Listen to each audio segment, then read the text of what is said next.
In New York, March 2005, a disgruntled judge named Robert Restano arrested an entire courtroom of 46 people because someone refused to silence their cell phone. When the jail cells became overly cramped, 14 of the occupants were shipped to another jail facility. Realizing that this was a pretty harsh sentence against a large group of people for the act of one individual, Restano released everyone that same day. He later made the claim that he was suffering from personal stresses. A state commission then removed Restano from his position. Though many of us can relate to the annoyance of a phone going off in any type of setting, the actions of Restano may have gone a little too far, to say the least. Normally, when we imagine someone getting arrested, we assume that person has done something terrible. But sometimes the punishment doesn't quite fit the crime. So what are some of the biggest punishments for the smallest crimes around the world?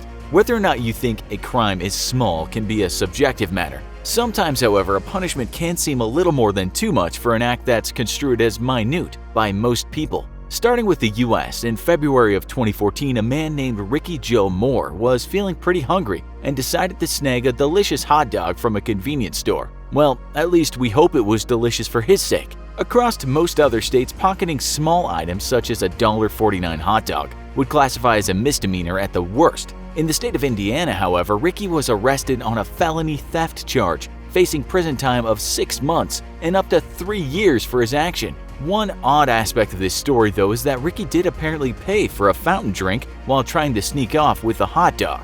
Hopefully it was worth the expense. Still, the American punishments are not as nearly bad as some of the other countries on this list. In the Central Asian country of Uzbekistan, for instance, you'd better be careful if you're behind the wheel of a car. If you're complaining about the fine for your speeding ticket, that's nothing compared to what you might be asked to do in this country. Any traffic violation here could land you a week of picking cotton to contribute to the country's harvesting operation. Your license will be temporarily suspended until your time servicing the fields has concluded. This may seem like a bizarre punishment for a mere traffic violation, but it's mild compared to some other punishments on this list. In Swaziland, a country in South Africa that's still ruled by a monarch, harsh corporal punishments take place in schools. We're not simply talking about a simple whack on the hand for poor behavior. Children can be severely beaten by teachers for not following directions. In 2015, a 17-year-old student was killed during one of these beatings when he suffered a seizure during a beating. The king of Swaziland argued against abolishing this punishment in schools, saying within the same year of 2015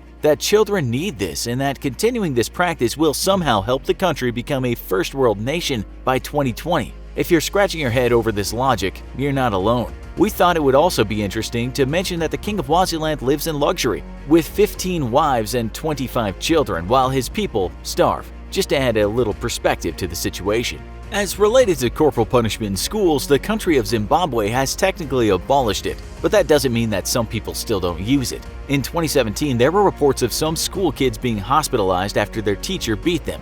Though the law has outlawed this practice since 2013, many still have trouble letting go of its use. Interestingly, in Malaysia, caning is a widespread form of punishment, but only for men. Women are spared from this pain unless they're Muslim. This is because Muslims have their own system for punishment here, which can include both men and women being caned or flogged. In case you were wondering about the difference between being caned or flogged, it really depends on whether a whip or a rod is used, but mostly these terms are used interchangeably, with the same meaning and used pretty loosely. According to Encyclopedia Britannica, flogging is also called whipping or caning. It's aimed with blows commonly directed to the person's back. Lashing is similarly a form of flagellation, but not surprisingly utilizes lashes as the tool of choice rather than rods or whips. Ouch! We imagine that the pain and anguish of one of these beatings would be too awful to endure. Speaking of being lashed, though, in Indonesia on October of 2016, a young Muslim woman received 23 lashes simply for standing too close to her boyfriend.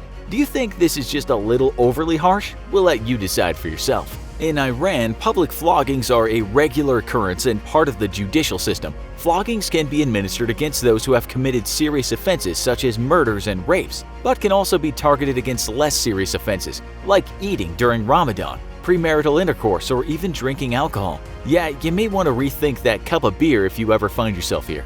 Worse than beatings, in Saudi Arabia, it may come as no surprise that there are many offenses that can lead to public executions. In 2016, there were 150 public beheadings. On the first day of 2019, the country saw 3 public executions. So what crimes can get you beheaded here exactly? Well, for one, Sharia law reigns supreme here, so being associated with the LGBT community can land you in a world of trouble. Even if you have proven yourself to be a lifelong heterosexual, just the mere proximity of being around LGBT activity can be dangerous. Being associated with homosexuality, even if you're not a homosexual, could be life-threatening. In 2018, a group of men were arrested for being in a video where a gay wedding was allegedly being held. The men seemed surprised by the event and may have simply been just spectators, not actually involved in the making of the video at all. Nevertheless, they were arrested. Does this seem harsh to you? Well, that isn't even the worst of it. In Brunei, a country in Southeast Asia, like Saudi Arabia, it's illegal to be gay or lesbian. But here, instead of a quick beheading,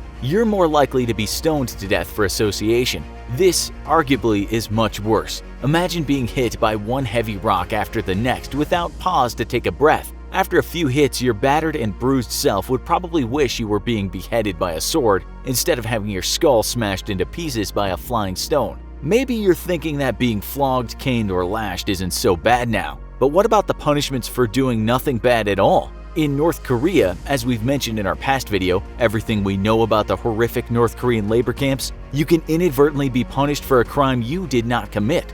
The 3 generations rule says that if you commit a crime and receive punishment, the punishment applies to your children and grandchildren as well. So if your mom, dad, or even grandparent is convicted of a crime, you could spend your life in prison as well. Do you think these punishments fit their crimes? Which do you think is the worst? Is there something we missed on this list? Let us know in the comments. Also, be sure to check out our other video, The Catherine Wheel, Worst Punishments in the History of Mankind. Thanks for watching, and as always, don't forget to like, share, and subscribe. See you next time.